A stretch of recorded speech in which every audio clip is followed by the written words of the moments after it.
மழை.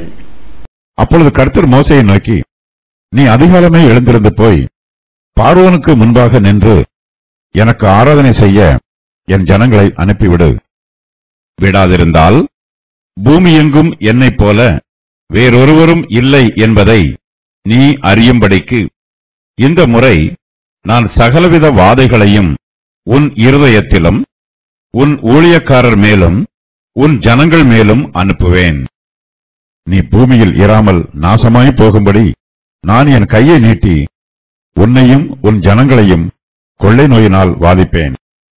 என்னுடைய வல்லமையை உன்னிடத்தில் காண்பிக்கும்படியாகவும் என் நாமம் பூமியில் எங்கும் பிரஸ்தாபமாகும்படியாகவும் உன்னை நிலைநிறுத்தினேன்.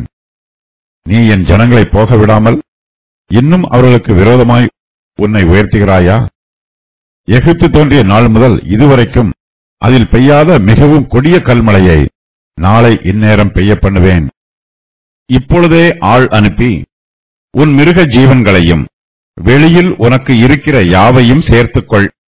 வீட்டிலே சேர்க்கப்படாமல் வெளியில் இருக்கும் ஒவ்வொரு மனிதனும் மிருகமும் செத்துப்போகத்தக்கதாய் அந்த கல்மழை பெய்யும் என்று எபிரெயரின் தேவனாகிய கர்த்தர் சொல்லுகிறார் என்று அவனுக்கு சொல் என்றார். பார்வோனுடைய ஊழியக்காரரில் எவன் கர்த்தருடைய வார்த்தைக்கு பயப்பட்டானோ அவன் தன் வேலைக்காரரையும் தன் மிருக ஜீவன்களையும் வீடுகளுக்கு ஓடிவர பண்ணினான். எவன் கர்த்தருடைய வார்த்தையை மதியாமற் போனானோ அவன் தன் வேலைக்காரரையும் தன் மிருக ஜீவன்களையும் வெளியிலே விட்டுவிட்டான். பார்வோன் கர்த்தருடைய கட்டளைக்கு கீழ்ப்படியாமல் எதிர்த்து நிற்கிறான். இதனால் கர்த்தருடைய கோபம் அவன் மீது வருகிறது. கர்த்தர் பார்வோனுடைய இருதயத்தை கடினப்படுத்துகிறார். அவன் இஸ்ரவேல் புத்திரரை அனுப்ப மறுக்கிறான். மோசேயும் ஆரோனும் பார்வோனுக்கு கர்த்தருடைய வார்த்தைகளை சொல்லுகிறார்கள். ஆனால் பார்வோனோ அவர்களுக்கு செவி கொடுக்கவில்லை. பார்வோன் கர்த்தருக்கு கீழ்ப்படியாவிட்டாலும் மோசேயும் ஆரோனும் கர்த்தருடைய கட்டளைக்கு கீழ்ப்படிந்து கர்த்தர் தங்களுக்கு சொன்னதையெல்லாம் அவனுக்கு சொல்லுகிறார்கள். கர்த்தர் நீடிய பொறுமை உள்ளவர். பாவிகள் ரட்சிக்கப்பட வேண்டும் என்பது கர்த்தருடைய விருப்பம்.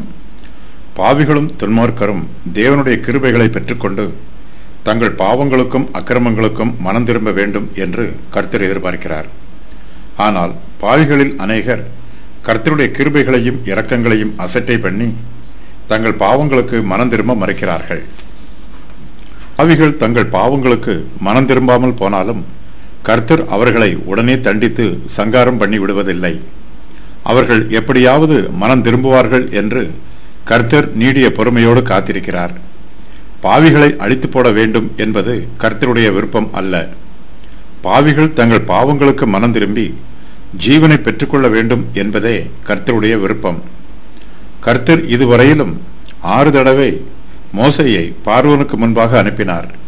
மோசேயும் ஆரோனும் பார்வோனிடத்தில் கர்த்தருடைய வார்த்தையை இதுவரையிலும் 6 தடவை சொல்லி இருக்கிறார்கள். பார்வோனோ அந்த 6 தடவையும் தன்னுடைய இருதயத்தை கடினப்படுத்தி கர்த்தருடைய வார்த்தைக்கு கீழ்ப்படியாமல் போனான். கர்த்தரோ தமது கிருபையினால் 7வது தடவையாக மோசேயை பார்வோனிடத்துக்கு அனுப்புகிறார். கர்த்தர் மோசேயை நோக்கி, நீ அதிகாலமே எழுந்து போய் பார்வோனுக்கு முன்பாக நின்று எனக்கு ஆராதனை செய்ய என் ஜனங்களை அனுப்பிவிடு என்று சொல்லுகிறார். மோசே கர்த்தருடைய எச்சரிப்பின் வார்த்தைகளை பார்வோனிடத்தில் சொல்லுகிறார். பார்வோன் இஸ்ரவேல் ஜனங்களை அனுப்பாவிட்டால் அவனுக்கு எப்படிப்பட்ட தண்டனைகள் வரும் என்று கர்த்தர் மோசே மூலமாக தெளிவாக சொல்லுகிறார். விடாதிருந்தால் பூமியெங்கும் என்னைப் போல வேறொருவரும் இல்லை என்பதை நீ அறியும்படிக்கு இந்த முறை நான் சகலவித வாதைகளையும் உன் இருதயத்திலும் உன் ஊழியக்காரர் மேலும் உன் ஜனங்கள் மேலும் அனுப்புவேன். நீ பூமியில் இராமல் நாசமாய் போகும்படி நான் என் கையை நீட்டி உன்னையும் உன் ஜனங்களையும் கொள்ளை நோயினால் வாதிப்பேன் என்று கர்த்தர் பார்வோனுக்கு மோசே மூலமாக தம்முடைய எச்சரிப்பின் வார்த்தைகளை சொல்லுகிறார். பார்வோன் கர்த்தருடைய வார்த்தைக்கு கீழ்ப்படியவில்லை என்றால் அவன் பூமியில் இராமல் நாசமாய் போவான். கர்த்தர் பார்வோனையும் அவனுடைய ஜனங்களையும் கொள்ளை நோயால் வாதிப்பார். கர்த்தர் இப்போது பார்வோனுக்கு விரோதமாக கோபமான வார்த்தைகளை சொல்லுகிறார். கர்த்தர் பார்வோனுக்கு என்னுடைய வல்லமையை உன்னிடத்தில் காண்பிக்கும்படியாகவும் என் நாமம் பூமியில் எங்கும் பிரஸ்தாபமாகும்படியாகவும் உன்னை நிலைநிறுத்தினேன். நீ என் ஜனங்களை போக விடாமல் இன்னும் அவர்களுக்கு விரோதமாய் உன்னை உயர்த்துகிறாயா என்று சொல்லச் சொல்லுகிறார். பவுல் இந்த வாக்கியத்தை இவ்வாறு மேற்கோளாக கூறுகிறார். மேலும் என்னுடைய வல்லமையை உன்னிடத்தில் காண்பிக்கும்படியாகவும் என்னுடைய நாமம் பூமியில் எங்கும் பிரஸ்தாபமாகும்படியாகவும் உன்னை நிலைநிறுத்தினேன் என்று பார்வோனுடனே சொன்னதாக வேதத்தில் சொல்லி இருக்கிறது. ரோமர் 9:14 முதல் 21 வரையிலும். யாத்திராகமம் 9:16 வசனம் இங்கு மேற்கோளாக கூறப்பட்டிருக்கிறது. துன்மார்க்கமான பார்வோன் ராஜா தேவனுக்கு எதிர்த்து நிற்பதை குறித்து நாம் இந்த வேத வசன பகுதியில் வாசிக்கிறோம். தேவன் பார்வோனிடத்தில் பல கிரியைகளை செய்திருக்கிறார். பார்வோன் அந்த வாய்ப்புகளை பயன்படுத்தி தன்னுடைய துர்க்கிரியைகளுக்காக மனம் வருந்தி தேவனிடத்தில் தன்னை ஒப்புக் கொடுத்து தன்னுடைய தண்டனையிலிருந்து தப்பித்திருக்கலாம். ஆனால் அவனோ தன்னுடைய இருதயத்தில் கடினம் உள்ளவனாக இருந்து தேவனுக்கு எதிராக தொடர்ந்து கலகம் பண்ணுகிறான். பார்வோனின் பாவத்திற்காகவும் அவனுடைய கீழ்ப்படியாமைக்காகவும் அவனுடைய கடின இருதயத்திற்காகவும் தேவன் தமது நீதியான நியாயத்தின் பிரகாரம் அவனை தண்டிக்கிறார். சுவிசேஷம் எல்லோருக்கும் பொதுவாக அறிவிக்கப்படுகிறது. அதை ஏற்றுக்கொள்வதும் ஏற்றுக்கொள்ளாமல் போவதும் தனி மனுஷருடைய சொந்த தீர்மானமாகும். தேவன் பார்வோனை கட்டாயப்படுத்தவில்லை. சுயாதீனமாக தெரிந்தெடுக்கும் உரிமையை தேவன் பார்வோனுக்கு கொடுத்திருக்கிறார். தேவனுக்கு கீழ்ப்படிவதற்கு பதிலாக அவருக்கு எதிர்த்து நிற்க வேண்டும் என்று பார்வோன் தீர்மானம் பண்ணி அவன் தன் இருதயத்தை கடினப்படுத்துகிறான். இஸ்ரவேல் ஜனத்தாரை பார்வோன் விடுதலை பண்ணி அனுப்பிவிட மறுத்து விடுகிறான். இதனால் அவன் இஸ்ரவேலரை அனுப்பும் வரையிலும் தேவன் அவன் மேலும் அவன் தேசத்தார் மேலும் தமது நியாய தீர்ப்புகளை தொடர்ந்து அனுப்புகிறார். இந்த முறை அனுப்பும் வாதை பார்வோனுடைய சரீரத்தின் மீது மாத்திரமல்ல, அவனுடைய இருதயத்தின் மீதும் வரும். கர்த்தர் பார்வோனை கொள்ளை நோயினால் வாதிப்பார். இது தற்காலிகமான வாதையாய் இராது. இந்த வாதை அவனுடைய இருதயத்தை வாதிக்கும் ஆவிக்குரிய வாதையாய் இருக்கும். கர்த்தர் அனுப்பும் ஆவிக்குரிய வாதை பார்வோனுடைய ஆத்மாவுக்கு வாதையாய் இருக்கும்.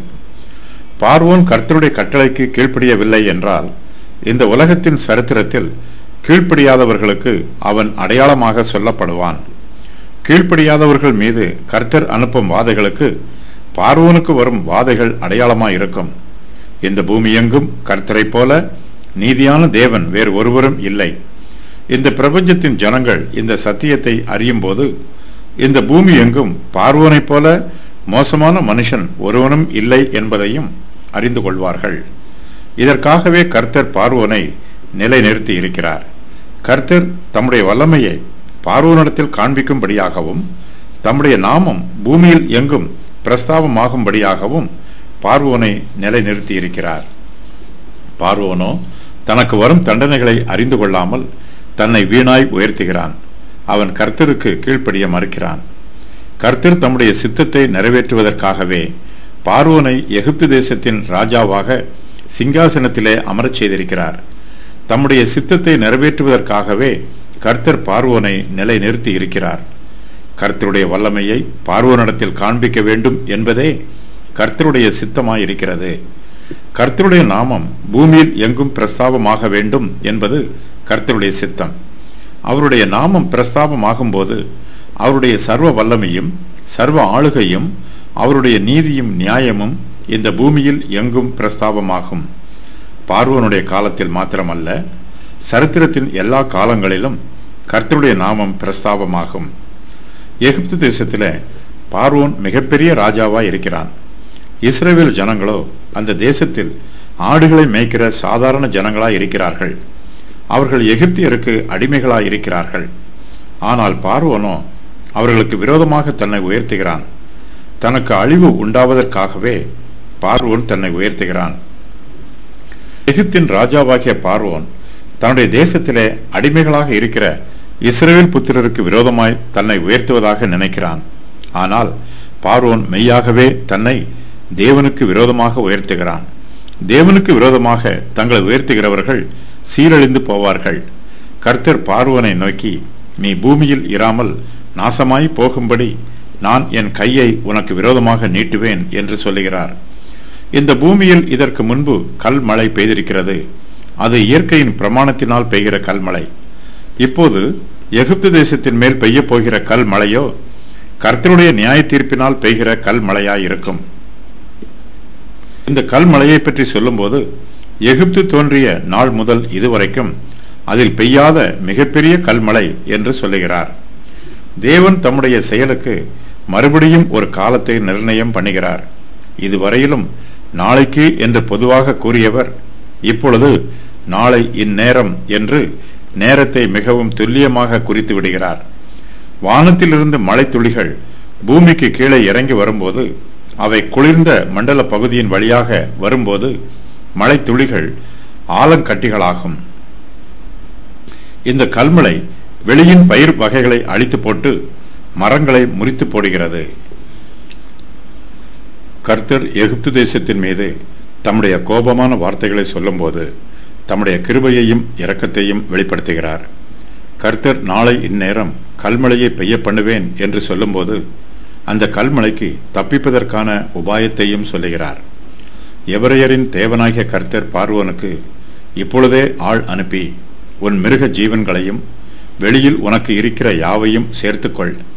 வீட்டிலே சேர்க்கப்படாமல் வெளியில் இருக்கும் ஒவ்வொரு மனிதனும் மிருகமும் செத்துப்போகத்தக்கதாய் அந்த கல்மழை பெய்யும் என்று மோசேயையும் ஆரோனையும் சொல்லச் சொல்லுகிறார். கர்த்தர் இதுவரையிலும் எகிப்து தேசத்திலே எகிப்தியரையும் இஸ்ரவேல் புத்திரரையும் வெவ்வேறாக பிரித்தார். இப்போதோ எகிப்தியர் மத்தியிலே தமக்கு கீழ்ப்படுகிறவர்கள் என்றும் தமக்கு கீழ்ப்படியாதவர்கள் என்றும் அவர்களை வெவ்வேறாக பிரிக்கிறார். பார்வோனுடைய ஊழியக்காரரில் எவன் கர்த்தருடைய வார்த்தைக்கு பயப்பட்டானோ அவன் தன் வேலைக்காரரையும் தன் மிருக ஜீவன்களையும் வீடுகளுக்கு ஓடி வர பண்ணுகிறான்.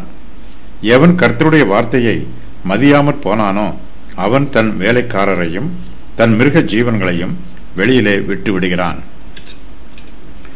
தேவன் நீதியாக செயல்படுகிறார். அவர் இஸ்ரவேலருக்கு சகாயம் செய்வது போலவே எகிப்தியருக்கும் சகாயம் செய்கிறார். வரப்போகும் வாதைகளை குறித்து பொதுவாக எச்சரிக்கிறார். அவருடைய எச்சரிப்பை கேட்டு கர்த்தருடைய வார்த்தைக்கு பயப்பட்ட எகிப்தியன் தன் வேலைக்காரரையும் தன் மிருக ஜீவன்களையும் வீடுகளுக்கு ஓடி வர பண்ணுகிறான். நோவாவின் காலத்திலும் இது போன்ற சம்பவமே நடைபெற்றது. நோவா தன்னுடைய காலத்திலே ரட்சிப்பின் செய்தியை எல்லோருக்கும் பிரசங்கம் பண்ணினார். நோவாவின் வார்த்தையை கேட்டு தங்களுடைய ஜீவனை காத்துக்கொள்ள விரும்புகிறவர்கள் பேழைக்குள் பிரவேசிக்கலாம். பேழைக்குள் பிரவேசித்தவர்கள் ஜலப்பிரளயத்திற்கு தப்பினார்கள். பேழைக்குள் பிரவேசியாமல் வெளியிலே இருந்தவர்களோ ஜலப்பிரளயத்தினால் அழிந்து போனார்கள். விசுவாசத்தினாலே நோவா தற்காலத்திலே காணாதவைகளை குறித்து தேவ எச்சரிப்பு பெற்று பயபக்தி உள்ளவனாகி தன் குடும்பத்தை ரட்சிப்பதற்கு பேழையை உண்டு பண்ணினான். அதனாலே அவன் உலகம் ஆக்கினைக்கு உள்ளானது என்று தீர்த்து விசுவாசத்தினால் உண்டாகும் நீதிக்கு சுதந்திரவாளியானான். எபிரெயர் 11:7.